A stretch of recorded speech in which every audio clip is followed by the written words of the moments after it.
We're going to begin with a panel on leadership and growth. I think this was something that we all agreed would be dear to the hearts of everyone here. And we are going to have three eminent women who are already in senior leadership. And I think their stories and their comments are going to be kind of fun, interesting, engaging, and thought-provoking. So the format will be, first I'm going to ask them here, but we're going to do about, we have an hour. And the first half hour will be interaction, mostly up here with maybe a few interruptions from the audience. But the second half hour, we really want to have audience interactions. Your questions, whatever you want to probe, things that have been on your mind that we have not raised, are all welcome and open. So let me introduce our panelists and invite them to come on stage. Dr. Telly Whitney is a computer scientist with a PhD from Caltech. She moved into senior leadership very early and has worked at companies like Malleable Technologies and at Acta Corporation. Recipient of numerous awards, and is on many advisory boards. And many of you will know that she co-founded the Grace Hopper Computing Conference. And she is currently president and CEO of the Anita Borg Institute. Anjali Joshi is an electrical engineer from IIT Kanpur with a master's in computer science, another master's in engineering management from Stanford University. And she began as an individual contributor, a technical contributor at Bell Labs, and moved into leadership positions at Covad and at Google, where she is now. And she's currently the vice president at Google in the search products area, looking at and really breaking ground on innovative search products. Our third panelist is Paulette Altmaier, and Paulette studied electrical engineering at IIT Madras, and she can demonstrate her technical credentials by the fact that she has 3 patents to her name, which is very, very special. And she's been in senior leadership. She's vice president as general manager in large corporations, including Cisco, Juniper, and Dell. And more recently, she's moved into the area of education technology and she developed education partnerships for the Khan Academy. And currently, she's on numerous boards as a director or an advisor. So I'm going to sit down there, and this is going to be a conversation. This is in our living room, and we're talking, and you're listening, right? And of course, that you're participating. So.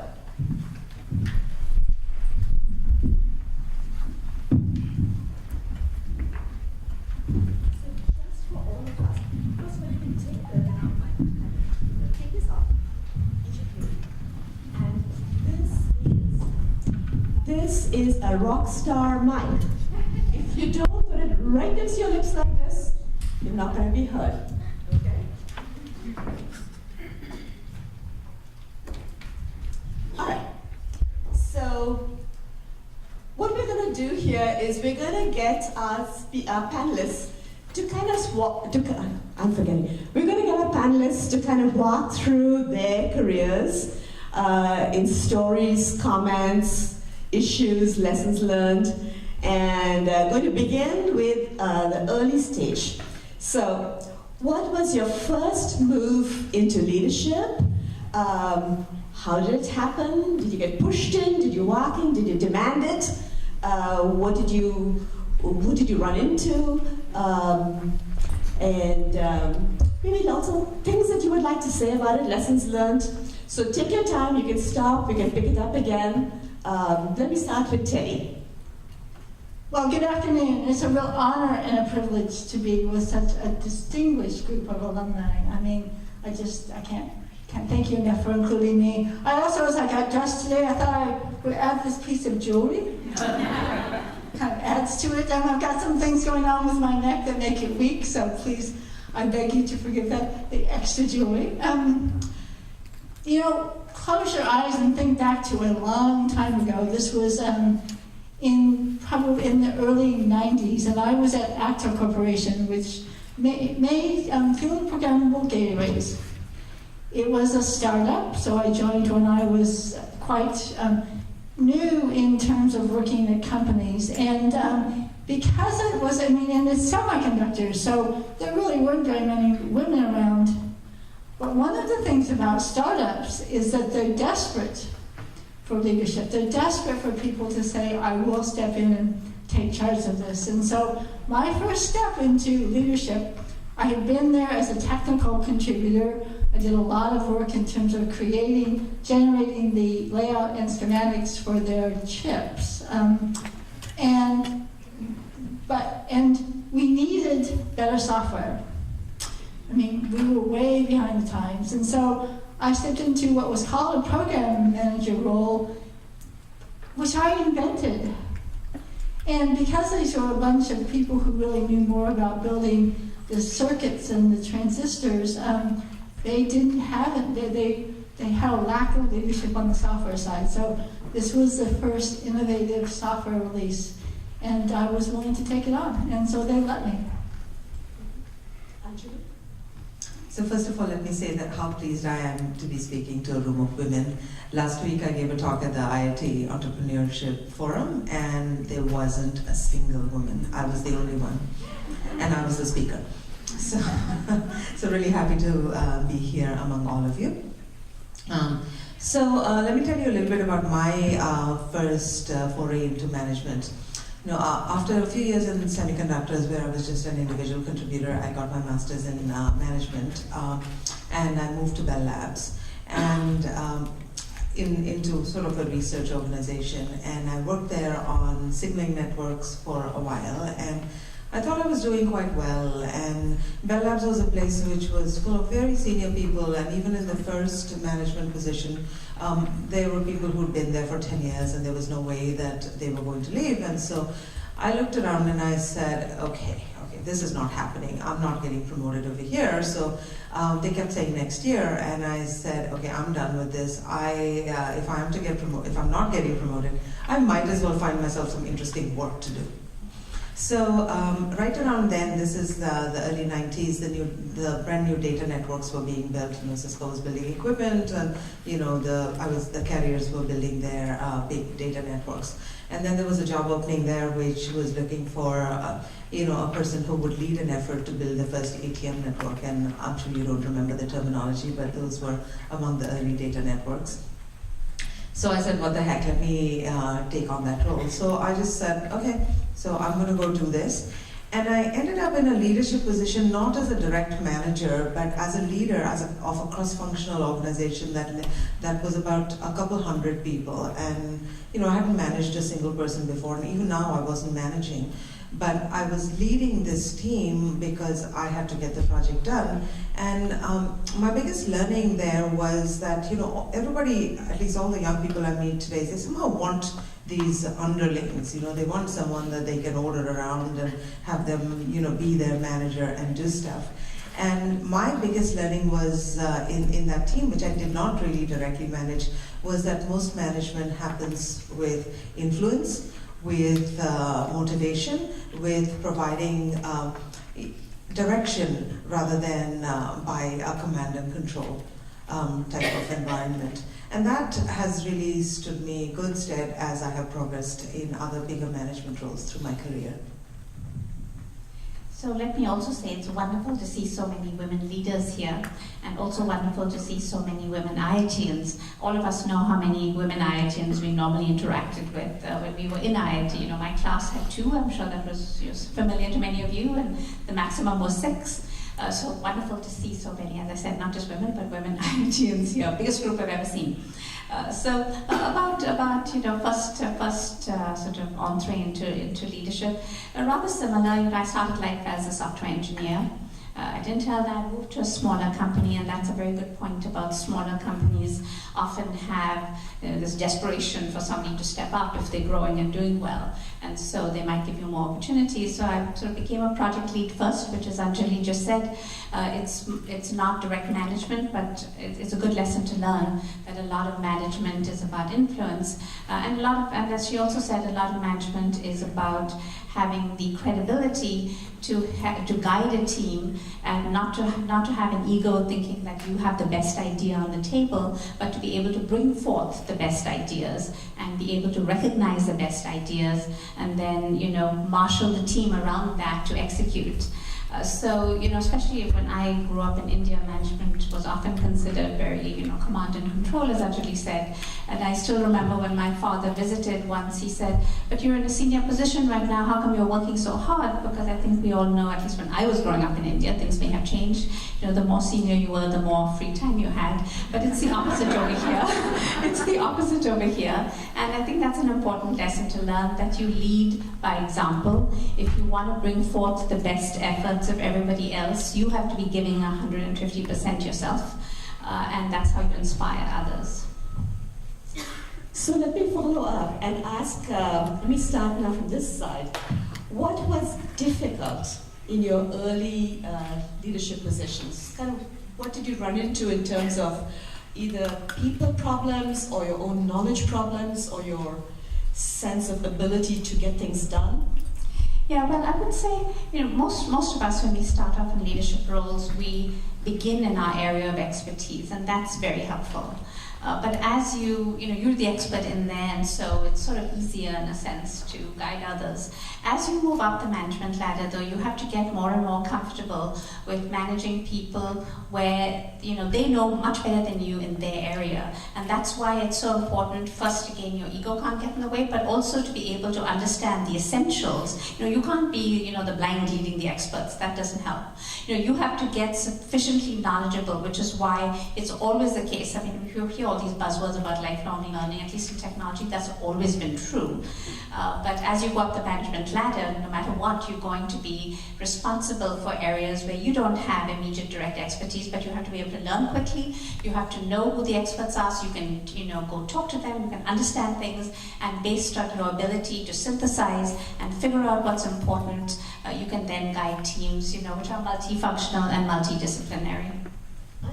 Anjali, can you give us maybe an example in your trajectory, maybe more of a personal example of things that you found really difficult, something that gives a picture of on the ground what it is? I'll try and give you a couple of examples. So in my first leadership role, I was in it from an individual contributor, and I said, now I have this big team to lead, and inevitably there are problems like, vendors don't ship, software is late, all kinds of things go wrong.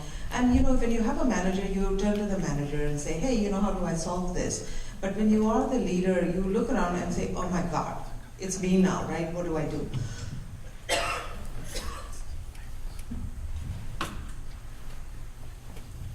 So that was kind of it was difficult in the beginning because I didn't have the judgment. This was the first time I was doing it, and I was always afraid, what if I'm wrong? And then later on, and I was wrong, and later on I learned the lesson that it's okay to be wrong. But people look to you to make a decision, and you don't always have to get it right. You just have to be willing to take the responsibility and the accountability for whatever you're doing. So Telly, you went into leadership very early and probably learned on the job. What were the difficult things that you encountered? Well, my first role, as I mentioned, was as a program manager, and it went to my strengths. It was very cross-functional, and I had an expertise in software that many people there didn't have. But because I was successful, I was promoted to a director, which was more of a line role, and I ran squarely into my own incompetence. There was just parts of leading an entire team that I didn't know what to do. And as I looked around the organization, I could not find role models that modeled the kind of leadership that I was looking for. There was a real lack of leadership that I wanted to emulate.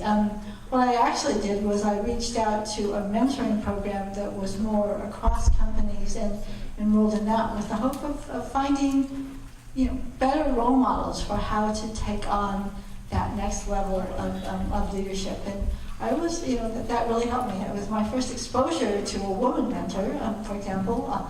Every person before then had been a man, and I learned a lot.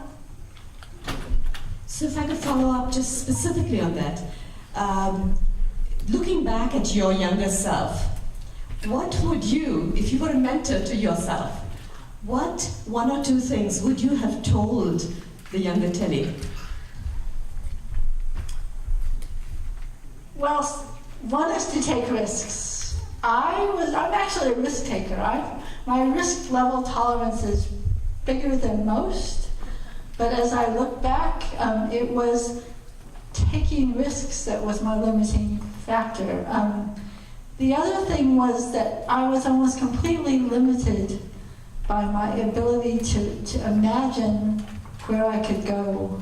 At some point I decided I really wanted to be a vice president at a small company. And it was, as I imagined this role, it almost came to fruition in front of my eyes. It was really my lack of the ability to think of myself as really truly leading a large team that prevented me from taking that step earlier. Anjali. So I'll just pick up on that. I completely agree. So taking risks is very, very important.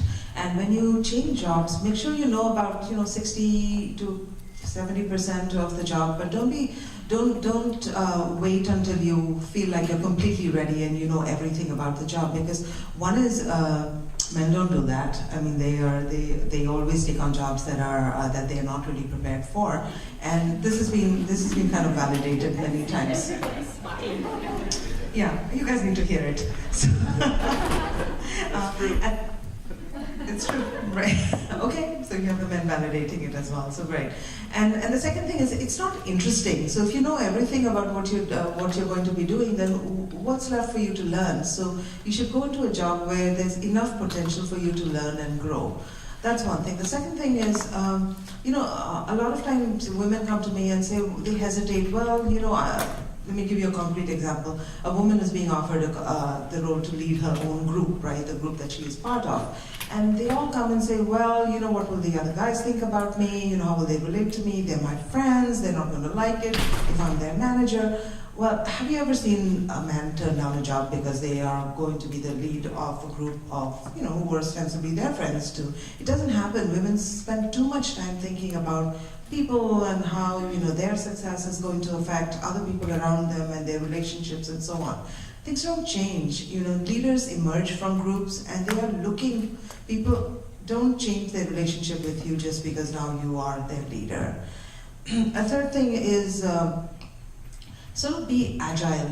Don't try and plan too much, and look at the circumstances and do what feels right to you in the circumstance, rather than saying, well, I'm going to take this manager job and then I'm going to do this other thing, and so on. So I think these are kind of the 3 lessons I wish someone had told me early on, and then I think I would have been more confident early on. And these are all lessons as I learned through other managers as well as my own experience.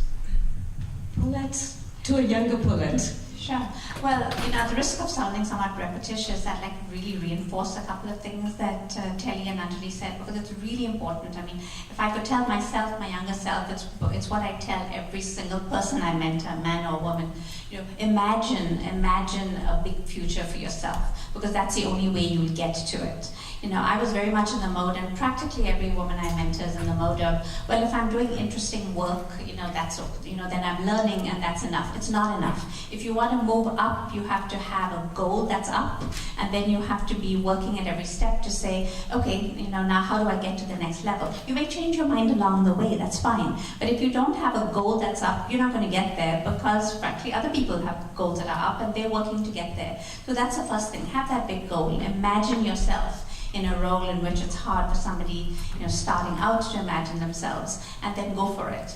And then the second thing I would emphasize from what Anjali said is, don't wait until you're ready. By definition, nobody's ready for the next job because they haven't done it yet. Okay, so, and if you want to think of the most extreme example of that, think of President of the United States, where absolutely nobody has ever done remotely anything like it, and yet, people step into that role every 4 or 8 years. So, if somebody can do that, you can certainly step into the next role that you haven't done everything of, and you can make it a success. You just have to believe in yourself. You'll make mistakes. You should never be afraid to say, I don't know something, and then go find the people who can, to tell you about it. It's not a weakness to not know. It's a weakness to pretend you know when you don't, as opposed to going out to learn about it. And if you have that confidence, to say, I'm going to be able to get this, I just need the right person or the right whatever to learn it, you'll get it, and then you'll be able to lead effectively. So, you're always learning, but not afraid of learning. Imagine your big future, and, just take the risk, step in fearlessly and lead. That's great. So you all moved steadily. All three of you moved up into very senior positions. Were those later transitions different in some way? Did you do something differently? Did you need somebody to pull you up? Did you need somebody to push you up? Did you prepare? How did it happen? Yeah, so that's a good question. Honestly, when I hear about mentoring and when I do the mentoring, I wish that, all those numerous years ago, I won't tell you how many, when I started off, people even thought about something like mentorship and such a thing existed. So I think it's wonderful that we're further along. But yes, there is something different, because typically it's much easier to move up the ladder early in your career. The pyramid narrows dramatically after a while, and then it's no longer a natural progression. The only people who move beyond the middle to the top are the people who have really pushed for it, who have challenged themselves, and who have done uncomfortable things. For instance, at some point in my life, rather late, which is why I advise you to start earlier, but at some point in my life, I decided, okay, I want to be a general manager. I want to run a business. I want to have a P&L. I don't just want to build products. I want to be responsible from gleam in the eye to success in the marketplace. That's what I want to do. And as it happens, so I took executive ed classes and all of that, but I discovered that I worked in a company where the CEO did not believe that people in engineering were cut out to be general managers. He believed you had to be in product management or something like that on the business side. And so finally, I had to do an uncomfortable thing. I left that company and I went to another company where I knew they had a strong track record of moving engineers, not women engineers because there weren't very many, but at least engineers into general management positions. And I lucked out, I'll be honest. 6 months later, I got a general manager role, but it wasn't completely luck, because when I interviewed, I told them at great length, probably at incredible length, that the only reason I was moving was because I wanted to move into general management. My current company didn't support it, and that was my goal in moving.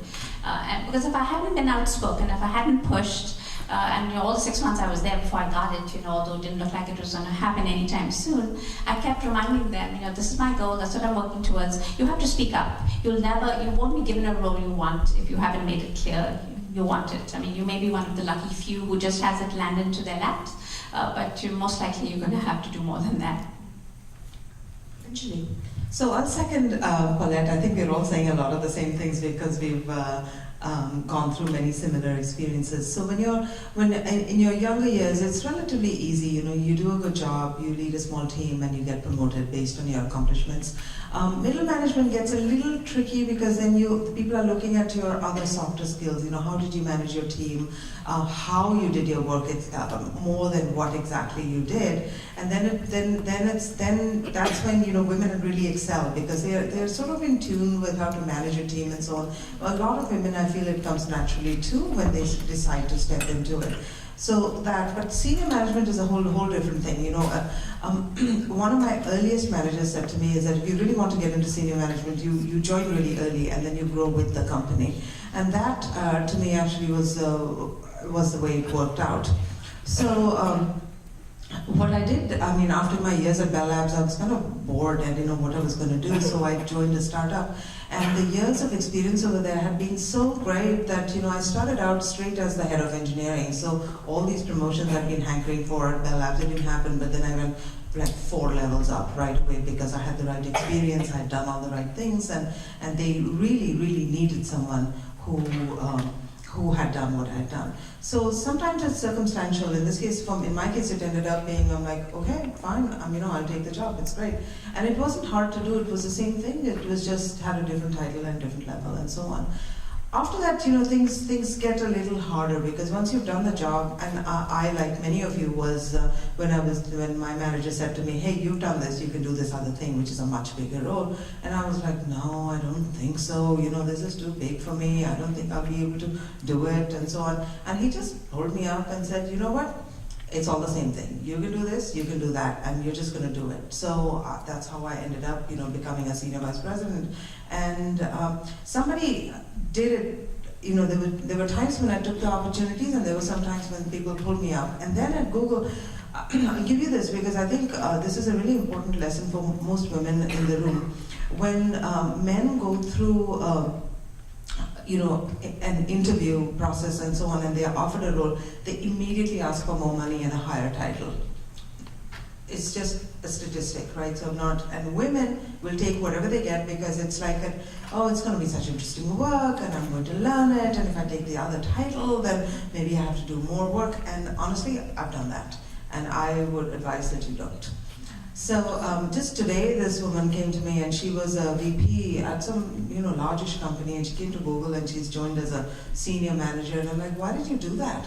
And she said, well, I'm at a stage in my life where I just want interesting work.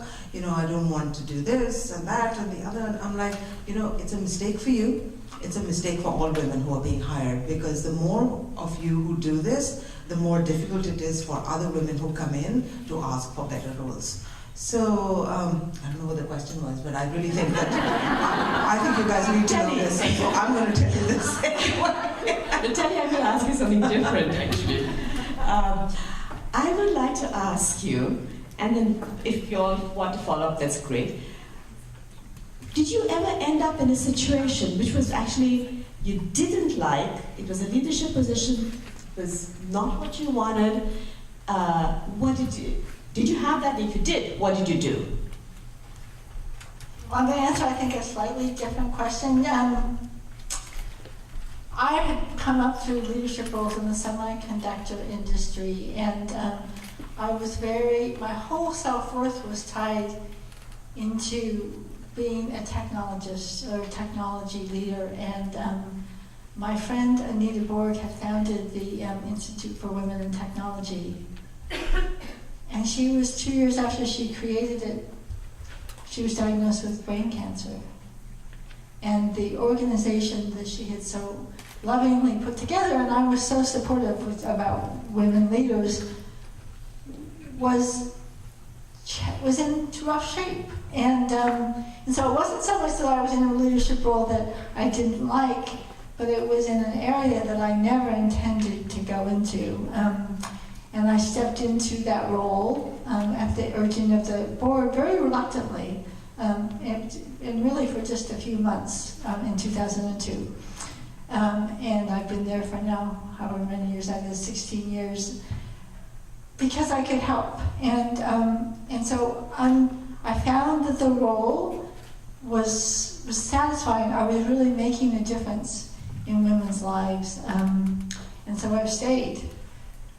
But the role changed around me. In 2006, I'd been CEO, and originally I went to my strengths. I was a scrappy startup kind of a person. I could create this. We were successful. We were thriving. But the needs of the CEO role had changed rather dramatically because we were successful. And so the board came back with some very candid feedback about my leadership role. I wrote about this in my Lean-In story. And several board members wanted to hire me. So I came up with that same determination that had led me so well and helped me all along the way. I hired a coach. I found other CEOs that were successful, and I stuck with it, really to prove them wrong more than anything else. And the role has continued to change. So I've been in the same role now for 16 years, but the job keeps changing rather dramatically around me. That's great. Do you all want to pick up on Yeah. nasty positions?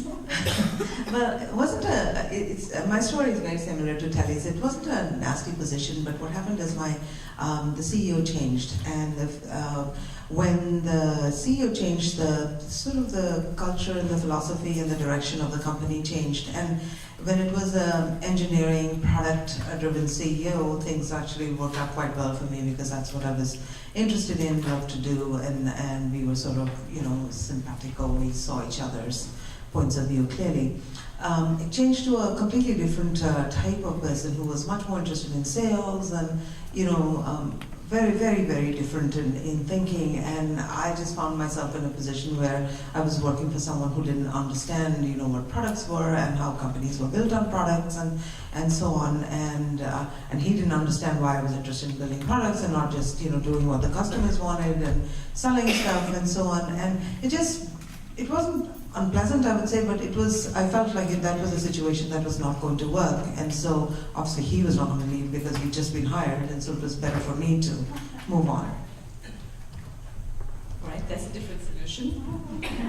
Yeah, it's kind of, some points, again, this is advice I tell people, you're the best person who knows what the right thing to do is. And if it is the thing, if the right thing is for you to leave, then you should leave, because it's better to leave on your own than to be fired. You're jumping off a precipice, but you're taking that risk. You are, and yeah. I don't really have much to add to that. I mean, you are the best person. We've all been, I really doubt there's any one man or woman who's ever not been in a bad job situation. And it could just be, as it happened with me once, working with a manager who really was, lacking in what I would call management ethics. and there are plenty of those around, too many, I would say. And sometimes it's just that you're in the wrong group. I was hired into a sales group to try and bring products going, and I can tell you salespeople do not understand R&D and do not understand investment, and they probably thought I didn't understand sales. They were probably right also. So, you just have to, if you struggle with, am I going to look like a quitter or whatever, the truth is, you're not going to do your best work or any good work, most likely, in the wrong, if the environment is just plain wrong and out of fit. So, if it's a mistake, acknowledge the mistake and move on. Great. So the last question I want to ask before we open it up completely is, there are way too few women CEOs. And this is sort of an odd question.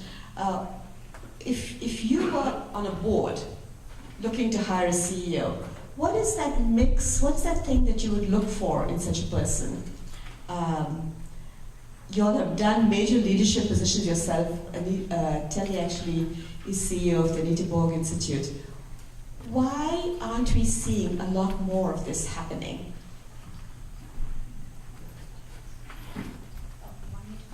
Well, I think actually Telly might have been a CEO herself, which I have never been, other than of my own little startup, which I just ran for a little while. But I will say that I think a lot of the things we talked about are what hold women back. We'd be kidding ourselves if we didn't think there was a cultural issue that holds women back. But we've also today been talking about the ways in which we hold ourselves back. You can't, changing the culture is gradual, and you can be part of changing the culture, but recognize that the burden falls mainly on us to not hold ourselves back, because you control yourself the most, more than any other factor in the environment. So have the courage to take on those difficult roles, to lead fearlessly, and move on. Could I add a specific point to that? To what extent do you feel that women need to essentially build up a network that's going to pull them up into these leadership positions? Become friends with board members, with other corporate leaders. Is that a factor? I don't know, to be honest. I don't know if being friends is, but I do know that being extremely visible, not just in your company, but visibility outside the company is really important, because people are looking for that sort of broad credibility in the world, you know, in your industry, as it were, when they look for CEO level people. But I will defer to Terry, who's actually a CEO. Anjali, would you like to? I'll actually second everything that Paulette says, and I see a lot of that, which is that women are holding themselves back. I mean, either they're nervous, they're worried how it's going to affect their lives, and they're not out there as much. I mean, I'll just give you this example of this event last week. You know, there were like 50 senior folks from the industry, VCs, you name it, right?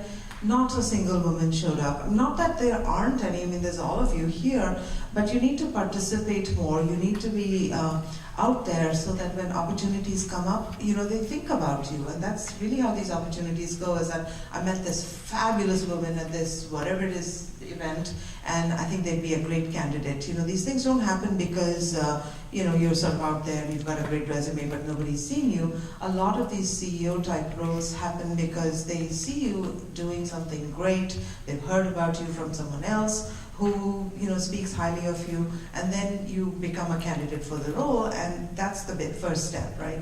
You're not even going to be able, you don't even have a lottery ticket, you're never going to win the lottery. So it's really important for you to at least be visible and be out there so you can be considered a candidate for these roles. So, I mean, that's kind of what you know, I'd say I've never been a CEO in a CEO role, so it's kind of hard to judge, but just being willing to take risks, being willing to take big jobs, doing things that other people may or may not want to do are traits that kind of will give you the visibility that will make you a candidate for one of these roles. The reasons why there aren't more women CEOs are complex. They are. But one of the key reasons is because of the pipeline, that there are not women in general manager roles, which leads to being a CEO. At the Hindenburg Institute, we have something called the Top Companies Leadership Index that works, we have many companies that participate and looks at, this is for technical women at entry level, mid-level, senior level, and executive level. And because of that, we have a lot of data about women moving through the pipeline at these companies. And there's a couple of things that we saw. Companies that had more women overall, had more women in the technical roles. And the second thing is that companies that had more women in executive roles had more women in the technical ranks. And for companies that are trying to build, that are looking to build a pipeline, having these senior women in executive roles can make all the difference in the world. And it's those women who have the potential to move into CEO roles, and there still is not enough of them. Just a data point that I'll give you, the tipping point usually tends to be about 30% is what I've noticed. If a team composition becomes 30% women, the culture changes, women feel more comfortable, they take on more leadership roles and so on. So one of the things that we've done at Google is that we bring a lot of interns in, and so the intern population now is almost 50% women, and we take a great deal of trouble to expose them to different opportunities and so on, hoping that this pipeline will increase. Great, thank you. So at this point, we're going to open it up to all of you. We have a couple of mics, I believe. Nina, is that correct? Yes. So 2 volunteers in the back with mics. So hold up your hand if you have a question, and I'll call you out, and we'll start right in the front with, please, here, Nina. No, I get the mic because it's all being recorded also. So, and we'll pass this mic around these tables and that mic around those tables, please. For each of the 3 of you, what was the toughest personality change you had to make? Something like, you know, being more calm in the face of attacks or something of those things. I can actually start because I think that one of the things that I had to learn is to stop taking things personally. And And every time there was a failure, it was like, oh my God, what did I do wrong? You know, there's something that I could have done better to improve the situation, and so on. And I'll start with an anecdote that someone else related to me. You know, there's a man and a woman putting on a pair of pants, right? And the man puts on the pants and they're too tight, and the man says, oh my God, these pants are too small. And the woman looks at them and says, oh my God, I've become fat. And the reason I say it's kind of funny, but if you extrapolate it, that's kind of what women do. So there's a failure situation, and women always turn around and say, what could I have done better? You know, where did I go wrong? Whereas oftentimes it's not really you, it's often the circumstances, it's often, you know, many things in the industry, platforms change, various things happen, but to stop taking things personally and making it like a big, you know, setback for yourself was the big change that I had to do. Maybe what we'll do is we'll keep taking questions and move around with the answers. So let me take one from that side. Do we have a mic there? Yes, please. Hi. Say who you are. I'm Didnt and I'm representing Thai today, and it's really, really very rewarding to see so many women over here in a technology conference, so go women. And it's also great to see men over here too, so I'm happy. But the tipping point that you mentioned was a 30% women attendance or women in a corporation. And it's really sad that we don't see as many women in a conference that's based on technology. So what would you do to encourage more of that? And the second question I had was that women go through, there are so many women graduates, but that does not translate to jobs and higher level positions. And one of them is that women go through this transition of childbirth and having children at home, more responsibilities, and then getting back into the so how are companies dealing with that to encourage women to stay back in the workforce? Yeah. So you know, I would say that I personally, it's a very personal decision, but I think it's very hard to get back onto a fast track in your career if you take several years out. You know, especially in technology. I mean, that's just a truth that nobody wants to hear. And you know, the only stories you ever read about are the women who say, oh, it worked out great for me. But the truth is, if you know a lot of women who've done that, the unpleasant reality, and this is true for men as well, is if you take several years out, the odds of you getting back on the same track and reaching as far as you would have are very, very close to zero. So you just have to recognize that. So, you know, once you recognize that, then it's all about, you know, how do you handle it? And, you know, I personally concluded, this is my personal decision, that if I looked at work, family, and social life, I could only do 2 out of 3, so I gave up the social life. You know, it's a very individual decision, but you have to make those priorities, and you know, to make it work. And obviously, family is going to be really important.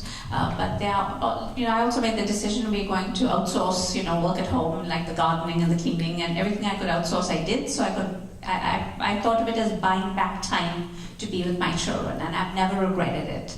So these are all things you have to figure out, you know, what's important to you, how do you make it work.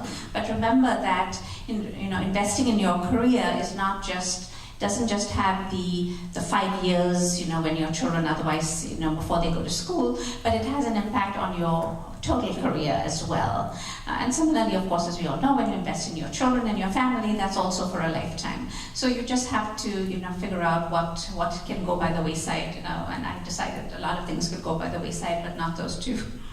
So I'd like to say a few things because there's a lot of research on this topic.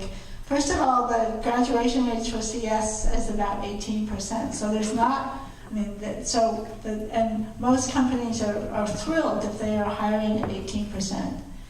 In most companies, women leave at twice the rate of men.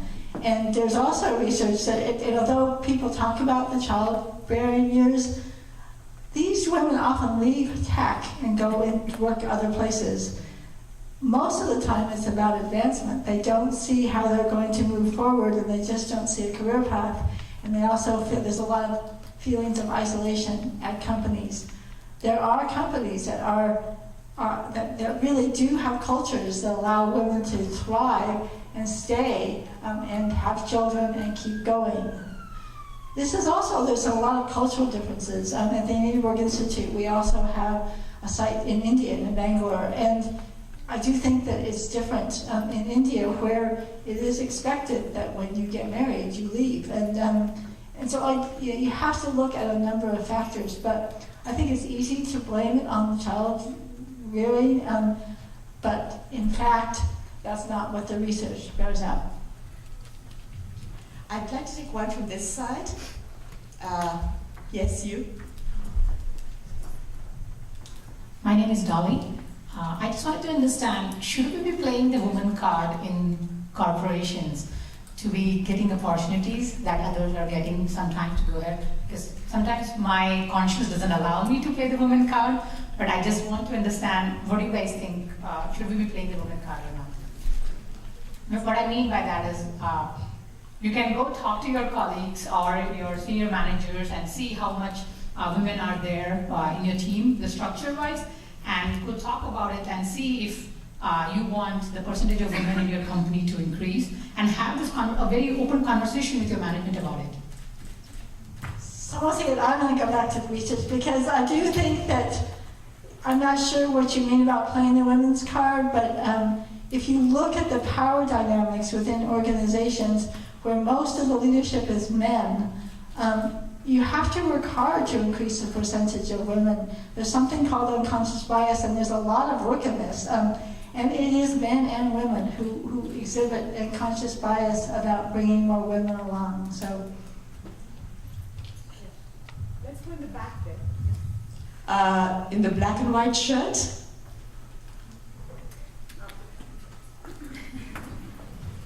Hi, I'm Asha. So I have a question on women being aggressive. So the question here is, so women often in corporate worlds, if they are bold, direct, straightforward with a strong point of view, are considered aggressive and difficult to work with. Did you ever face such situations in your career path? And if so, how did you handle it, and what suggestion do you give? The answer is, of course, you know. Of course you're going to hit that. If you're in the slightest bit assertive, you know, that's going to happen. I would say, don't think of it, my best advice would be never think of yourself as a woman in engineering or a woman in management or a woman in anything. Just think of yourself as a person and figure out, I mean, there are times when any of us makes mistakes. You know, it's got nothing to do with being a man or woman, in which case you have to acknowledge, you know, recognize it and fix it. But if what you're doing is perfectly appropriate and other people have problems with it, I think, of course, you can't be insensitive to that. You have to recognize the dynamics around you, and, you know, we all have to adjust a bit. But overall, I think women tend to worry too much about being liked, as opposed to thinking about being an effective leader, which means being credible and respected. And, you know, if you're those things, then the liking will follow. If you focus on being liked, I suspect that's a mistake.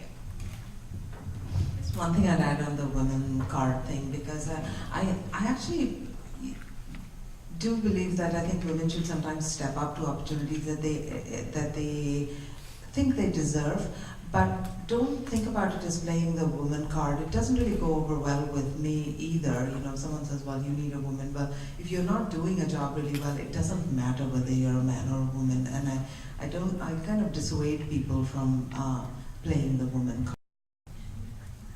I would agree with that. Thank you. Let's go here. Please. Mm-hmm.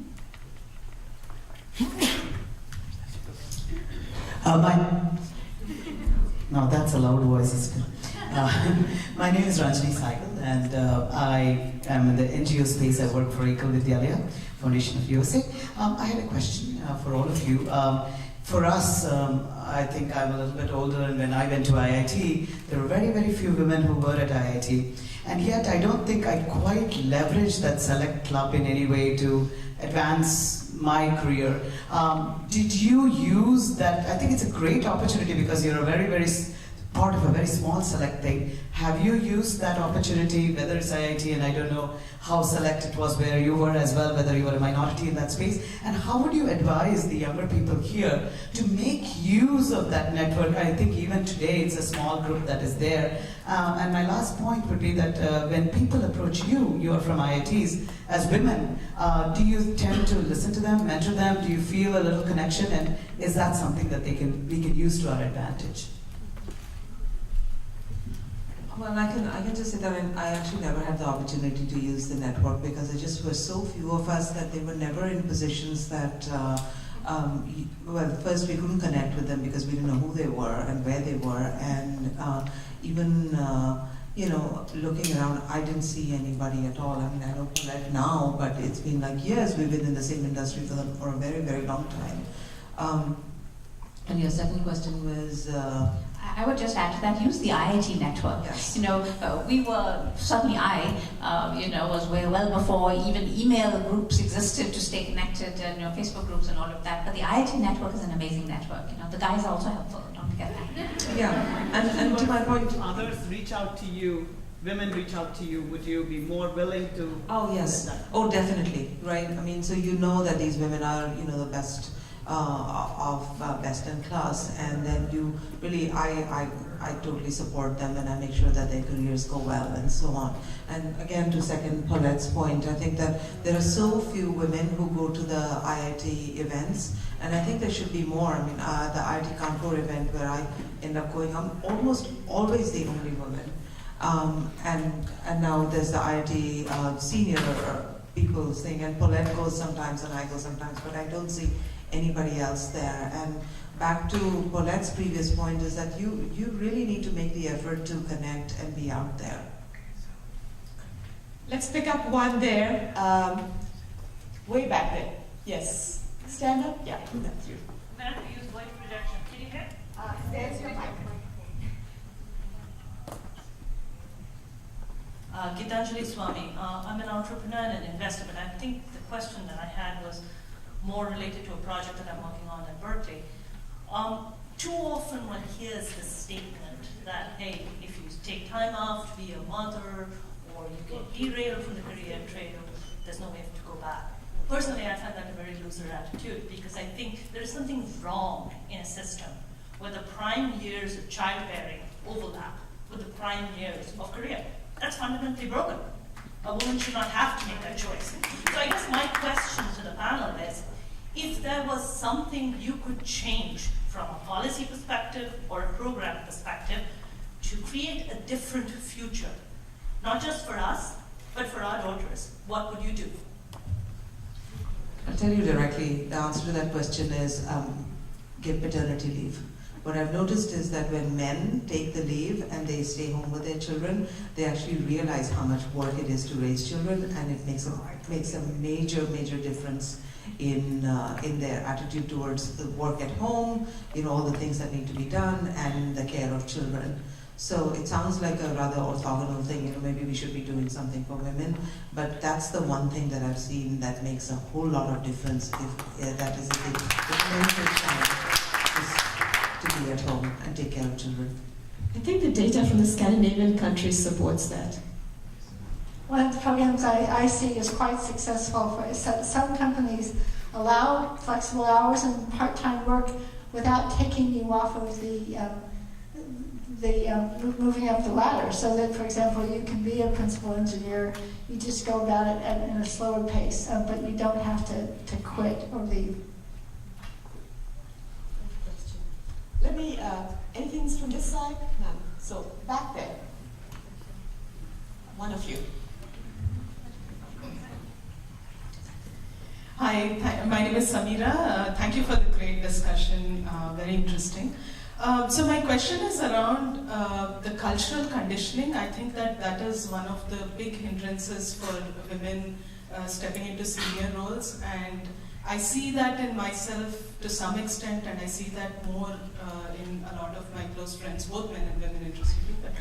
So, to give you an example, I just started at a new job. It's been 3 weeks, and I find myself saying thank you a lot. Like, whoever tells me any little thing about where stuff is, I'm like, oh, thank you, And I find that amusing, but in that moment, I just kind of slip into my default conditioning, And I'm wondering, how do people overcome that?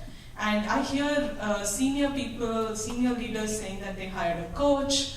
Do people at a more sort of mid-level career do things like that? Do they hire coaches, or how do you find mentors? Because I feel like many of us know the theory, like in my sense, I kind of know what I'm doing wrong, but in that moment it's hard to change behavior, it takes a long time. So, how do I find a mentor? Do I hire a coach? Any thoughts? Well, I'll just make a couple of comments, and I'm sure that Telly and Anjali have thoughts also. But first, on a slightly humorous note, I would not advise overcoming an inclination to be polite and nice to everybody, because honestly, it's never a bad idea, So keep doing that. People always like to, if they feel appreciated for something they did for you, they're more likely to do it again if you just want to be selfish about it. I don't know if it helps people to have coaches. CEOs often do, they're kind of expensive. But I'll tell you, one thing that really helps is to be able to get honest 360-degree feedback. Many companies do have that. 360 degrees meaning it's your peers, it's the people who work for you as well as your managers.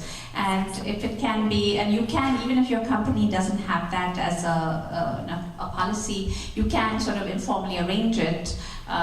Very often, even if you speak to your manager or whatever, so that input is anonymous. But encourage your company to start it if they don't already. It's incredibly helpful because you get candid and anonymous feedback, from your peers, from the people who work for you, and the people, of course, the person above you will not be anonymous. But it really helps you see if people are thoughtful about it. It really helps you. I just had a note. I agree with all of what Coletta said, and I said instead of finding mentors and coaches, try and find yourself a sponsor. Someone in the company who will care about you and care about your career, and actually expose you to good opportunities and help you grow. And mentors are sort of, and coaches even more so. They don't really understand the context of your situation, so you will get advice. It'll largely be generic, and of course you should say thank you, and the more thank yous you say, the more people will like you and the more easy it'll be for you to get things done, so don't stop that. But find a person, either a manager or a manager's manager, who's really interested in you and helping you succeed. I'm thinking we should see if any of the men have some questions. Gentleman in blue. My question was tied to Ms. Swami. So do you think technology is playing a better role when it comes to working from home? And early evenings were not there. Now you have social media, emails. I know it messes up the work-life balance. But do you think technology is helping us out, especially women? And what else you're at the forefront of technology, what else needs to be done from that perspective? Well, interesting question. I do think that technology has the promise of allowing more flexible working conditions, and most women, actually most people, really want more flexible working hours. Some of our highest tech companies, companies that you would expect to have more flexible work at home don't. I mean, I think that Marissa Mayer at Yahoo got the most publicity, but I do think that companies like Google and others really want people in the office. So I do think that technology has the promise, especially for people who embark on their own and have to lead their own careers, but we're not there yet. So it's gone both ways actually. In contrast to the experience at Bell Labs when I was there, I never worked from home. Because there were these slow modems and you would never connect, and most people didn't work from home, so you didn't work from home. But what technology has done is that people work all the time. They work 24 hours, and with companies that have office locations across the globe, your email is always coming at you. So I wouldn't say that, the whole work from home thing obviously works, but it's work from home 24 hours these days. There's somebody here has been asked, yes, you. Hi, my name is Charvery. I'm only 18, and I have the really, really wonderful advantage of having an uncle who really supports me in my decision to be in kind of this environment. And so my question is a little bit more on the personal side. Growing up, I have a little brother, and he's only 13, but even now I feel that I always have to prove myself a little bit harder to get my point across. When it comes to dealing with dads and things like that. So my question is really, how do you balance that need to prove yourself with your own self-confidence, in this industry? Well, I think, if you want to move up, everyone has to keep proving themselves in a pretty big way. But, some of those internal contradictions you just have to live with and ignore it. Ignore it on the job. You can worry about it as you're driving home. But, I would recommend just getting on with it. And, the truth is men have those same thoughts. They just don't happen to usually they don't let it hold them back. So, we've all got our heads buzzing 24 hours a day, analyzing ourselves. But I would recommend just putting it on hold while you're at work. There's a great thing called Women Don't Ask. And I would recommend every woman read this book because it really does talk about one of the big differences between men and women is that women often don't ask for that raise, don't negotiate that first salary, and it can have huge impacts through the course of your life. Practicing how to ask for what you want, take your roommate and really spend the time to figure out how to ask. So we have very little time left, I think just a minute maybe of our hour. Could I just ask for a summing statement from each of you? Ellie?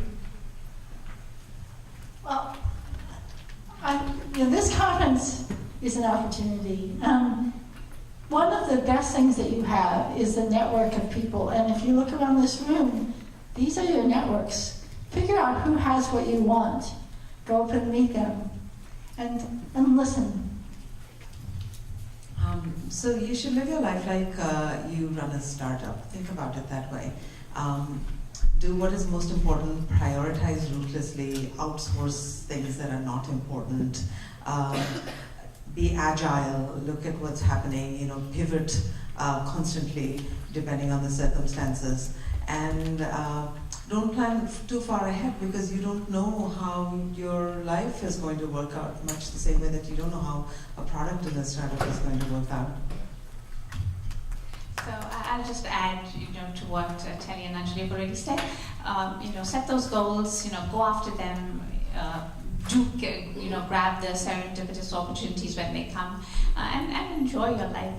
We're so blessed that this generation is at a point where although there's progress still to be made, there's so much progress has been made. I came to the Valley in '79, and I can see the huge changes. It's so much better than it used to be. So you'll be part of making it better for the next generation. So just enjoy the journey. There's in spite of everything and any barriers you see, it's a wonderful place to be, Silicon Valley, with all the innovation, and we have great opportunities. So grab them and enjoy yourself.